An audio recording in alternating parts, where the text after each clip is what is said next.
আসসালামু আলাইকুম প্রিয় দর্শক, রাষ্ট্রপতি মোহাম্মদ শাহাবুদ্দিন সাহেবের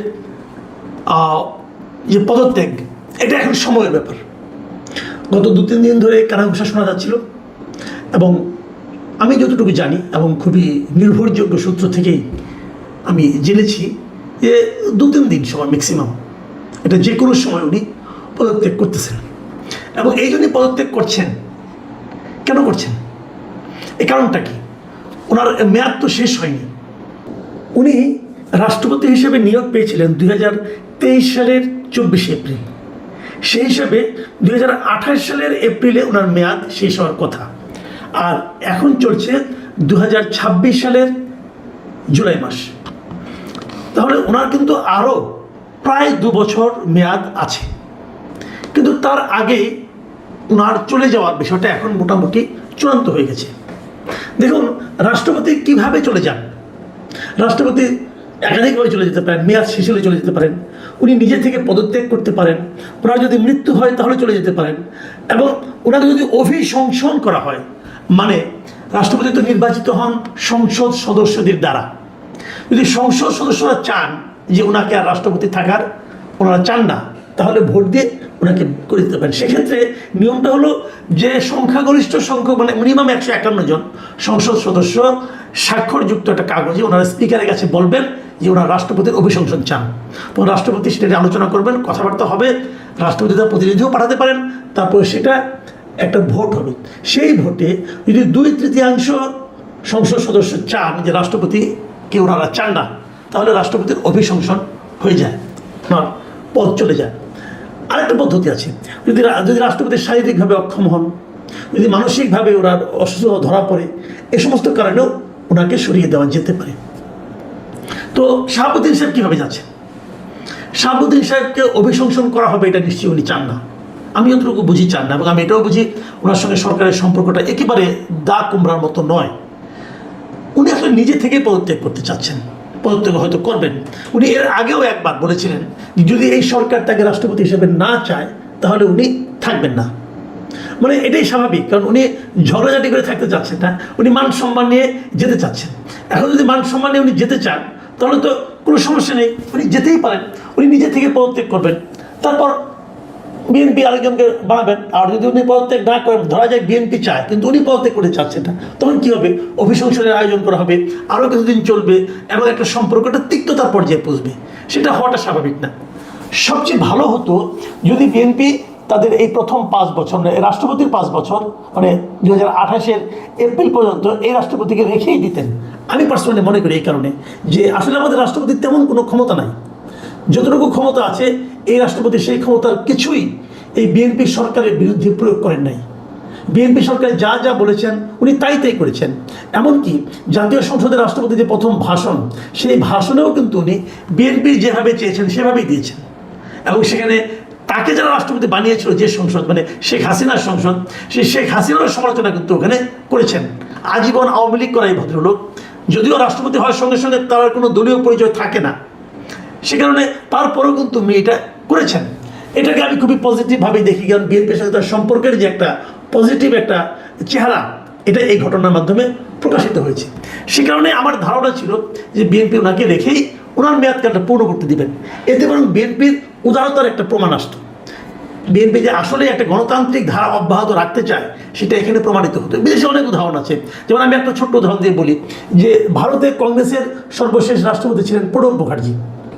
2014 সালে যখন নাকি বিজেপি গভর্নমেন্ট আসে, তখনও কিন্তু প্রণব মুখার্জির মেয়াদ শেষ হয় নাই। প্রণব মুখার্জি বিজেপি আসার পরেও আরও 2-3 বছর উনি ছিলেন, এবং উনি ওনার মেয়াদ পূর্ণ করেই গেছেন। ওনাকে চাইলে কি বিজেপি অপসারণ করতে পারতো না? পারতো। ওনাকে ওই যে চাপ দিত, প্রণব মুখার্জি নিজেও চলে যেতেন, কিন্তু তা কিছুই করেননি। বিজেপি ওনার সঙ্গেই সংসার করেছেন বলবো আর কি, এবং উনিও বিজেপিকে বিব্রত করার মতো তেমন কিছু করেননি, কারণ রাষ্ট্রপতির পদটা হয় সাধারণত অরাজনৈতিক। অরাজনৈতিক এই অর্থে তিনি যে দলই করুক না কেন, যে মুহূর্তে উনি রাষ্ট্রপতি হবেন সেই মুহূর্তে উনি দলের সঙ্গে সম্পূর্ণ সম্পর্ক ছিন্ন করে তারপরে এখানে আসবেন।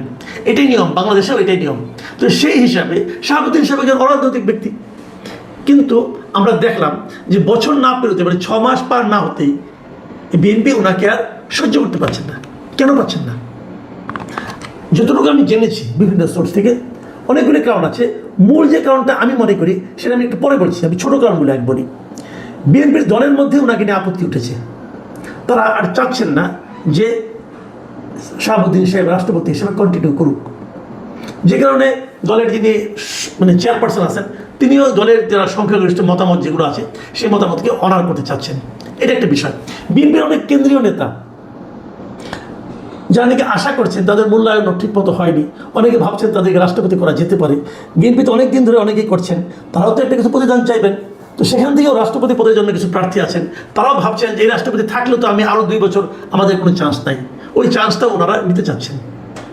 আরেকটা কথা যেটা শুনেছি সেটা হলো যে জামায়াতে ইসলামও নাকি এই রাষ্ট্রপতি কন্টিনিউ করুক, এটা চায় না। এটা তো তারা অনেক আগের থেকে চায় না। জামাত এনসিপি অনেক দিন ধরে তারা চায় না। এনসিপি তো রীতিমতো আন্দোলন বন্ধ করেছিল রাষ্ট্রপতিকে নামিয়ে দেওয়ার জন্য অন্তর্বর্তীকালীন সরকারের সময়, সেটা সম্ভব হয়নি বিএনপির কারণে। তো কোনো পলিটিক্যাল পার্টি ওনাকে রাষ্ট্রপতি হিসেবে থাকুক এটা চায় না, কেবল বিএনপি, বিশেষ করে তারেক রহমান চাইতেন বলে উনি এতদিন ছিলেন। এখন যদি রাষ্ট্রপতি পদত্যাগ করেন তাহলে উনি কী কারণ দেখিয়ে পদত্যাগ করবেন? যেহেতু শুনেছি যে উনি নিজের স্বাস্থ্যগত কারণ দেখিয়ে পদত্যাগ করবেন। স্বাস্থ্যগত কারণটা কী হতে পারে? আপনারা মনে করতে পারবেন যে এ বছরের মে মাসের 9 তারিখে উনি লন্ডন গিয়েছিলেন ওনার চিকিৎসার জন্য।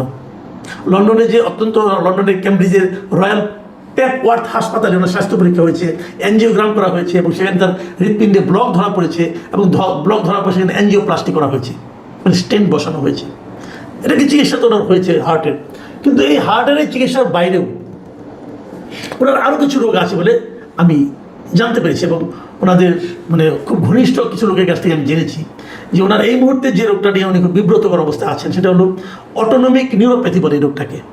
এই অটোনমিক নিউরোপ্যাথি হলো নিউরোলজিক্যাল একটা রোগ। ওনার শরীর মাঝে মাঝে খুব কাঁপতে থাকে এবং উনি মাঝে মাঝে অচেতনও হয়ে যান।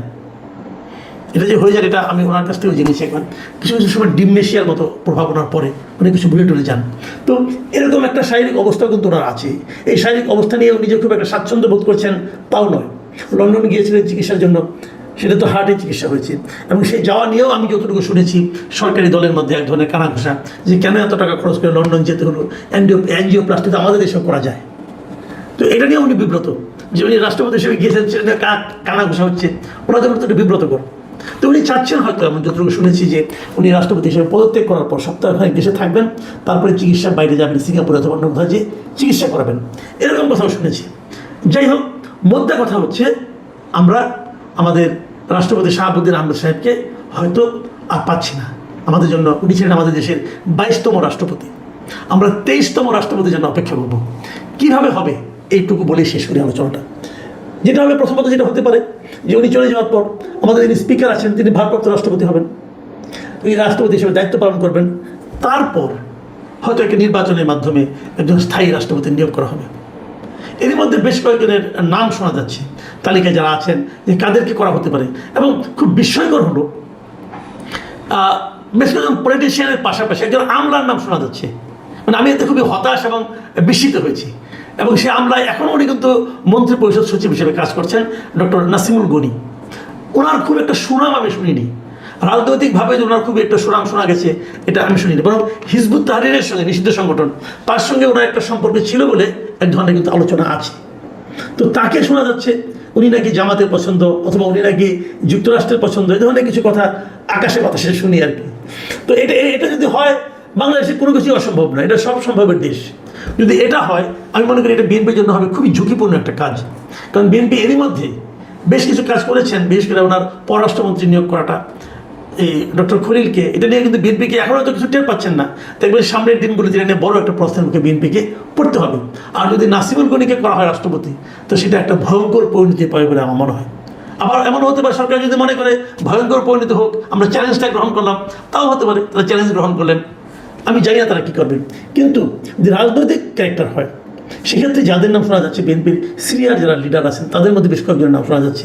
এর মধ্যে ডক্টর মোশাররফ হোসেন, খন্দকার মোশাররফ হোসেন, মির্জা ফখরুল ইসলাম আলমগীর, ডক্টর আব্দুল মঈন খান, নজরুল ইসলাম খান, এদের নাম শোনা যাচ্ছে। এদের মধ্যে এই 4 জনের মধ্যে কাকে করা হবে আমি জানি না ঠিক, কিন্তু আমি ব্যক্তিগতভাবে মনে করি এদের মধ্যে আমার কাছে মনে হয় যে যাকে বানালে সব দিক দিয়ে ভালো হতে পারে। আমি এটা আমার পার্সোনাল চয়েস, এটা মানতে হবে। আবার দেখলাম মাহবুব কামাল ভাই, আমাদের একজন সিনিয়র সাংবাদিক, উনি ডক্টর মাহবুবুল্লাহর নাম বলেছেন যে তাকে বানানো নাকি ভালো হবে। তো হতে পারে, যে কাউকে হতে পারে। তবে আমি মনে করি কোনো একটা রাজনীতিতে যারা প্রবীণ রাজনীতিবিদ যারা আছেন তাদের মাঝখান থেকে কাউকে না কাউকে ভালো সেটা হবে সবচেয়ে গ্রহণযোগ্য। এবং আমি নিজে পার্সোনালি মনে করি ডক্টর আব্দুল মঈন খান উনি সব দিক দিয়ে আমার মনে হয় যে এই পদের জন্য সবচেয়ে ফিট লোক হবেন, কারণ ভদ্রলোক উনি অত্যন্ত শিক্ষিত, মার্জিত, এবং তার বিরুদ্ধে দুর্নীতির কোনো অভিযোগ আছে বলে আমি এখনও জানি না। মানে একজন নিষ্কলুষ টাইপের ক্যারেক্টার উনি। শারীরিক অবস্থা ওনার ভালো, শারীরিক অবস্থাটাও দেখতে হবে। খন্দকার মোশাররফ হোসেনের একটা শারীরিক অবস্থা খুবই খারাপ, যদুরাম নজরুল ইসলাম খানের শারীরিক অবস্থা ভালো না। কাজে আমি নিজে ব্যক্তিগতভাবে মনে করি যদি ডক্টর আব্দুল মঈন খানকে করা হয়, এটা তাদের আমি জাস্ট একটা হাইপোথেটিক্যাল কথা বললাম আর কি। তবে এটা ঠিক আমরা খুব শিগগিরই হয়তো এই সপ্তাহের মধ্যেই অথবা 1 মাসের মধ্যে আমরা একজন নতুন রাষ্ট্রপতি পেতে যাচ্ছি, যিনি হবেন 23তম রাষ্ট্রপতি। এখন যে প্রসঙ্গটা বলে শেষ করব, যে কথাটা শুরুতে বলতে চেয়েছিলাম, যে শাহাবুদ্দিন সাহেবের বিদায়ের মূল কারণটা কি? ওরা কিন্তু বিএনপি 6 মাস সহ্য করলো, আর কেউ সহ্য করতে পারছে না। আমার যেটা মনে হয় সেটা নিয়ে আপনাদের সঙ্গে একটু আমি মত বিনিময় করতে চাই। সেটা হলো, আপনারা দেখেছেন কিছুদিন আগে আওয়ামী লীগের সভানেত্রী শেখ হাসিনা বলেছেন যে উনি ডিসেম্বরে দেশে আসছেন। এখন উনি ডিসেম্বরের আগে দেশে আসছেন। এখন ডিসেম্বরের আগে মানে যে কোনো সময় আসতে পারেন, অথবা আসার চেষ্টা করতে পারেন, অথবা আসা নিয়ে নানা ধরনের আলোচনা হতে পারে। এই যে আওয়ামী লীগের ফিরে আসতে চাওয়া, আওয়ামী লীগের সভানেত্রী ফিরে আসতে চাওয়া, এটা নিয়ে কিন্তু বেশ কিছু ঘটনা ঘটেছে। ভারতের ভূমিকা এখানে কি? ভারত হঠাৎ করে কেনই বা তাদের অত্যন্ত প্রভাবশালী একজন মন্ত্রীকে আমাদের এখানে হাই কমিশনার ওখানে পাঠালেন, মিস্টার দীনেশ ত্রিবেদীকে, সেটা নিয়েও এখানে আলোচনা হচ্ছে। এই সমস্ত আলোচনার মধ্যে যতদূর আমি শুনতে পেরেছি, জানতে পেরেছি, যে বিএনপি প্রেসিডেন্ট হিসেবে শাহাবুদ্দিন সাহেবকে নিয়ে আর ঝুঁকি নিতে চাচ্ছেন না। উনি মনে করছেন যে ওই আশার সঙ্গে উনি যদি প্রেসিডেন্ট হিসেবে যখন থাকেন, তখন এই ব্যাপারটা সব মিলিয়ে বিএনপির জন্য একটু ঝুঁকিপূর্ণ হতে পারে। তাহলে কি শেখ হাসিনার সেই ঘোষণা সেটাই শাহাবুদ্দিন সাহেবের বিদায়ের জন্য মূল কারণ হয়ে দাঁড়ালো? আমরা বলতে পারবো না, কারণ এগুলি কোনো প্রমাণ নেই। তবে আলোচনাটা কিন্তু এভাবে অগ্রসর হতে থাকবে। প্রিয় দর্শক, যেটাই ঘটুক আমরা অপেক্ষা করি, কিন্তু আমি ব্যক্তিগতভাবে আগে বলেছি যে গণতান্ত্রিক ধারা অব্যাহত রাখাটাই সবার জন্য সম্মানজনক হতে পারত। আপনারা ভালো থাকবেন, এখন এ পর্যন্তই। আল্লাহ হাফিজ।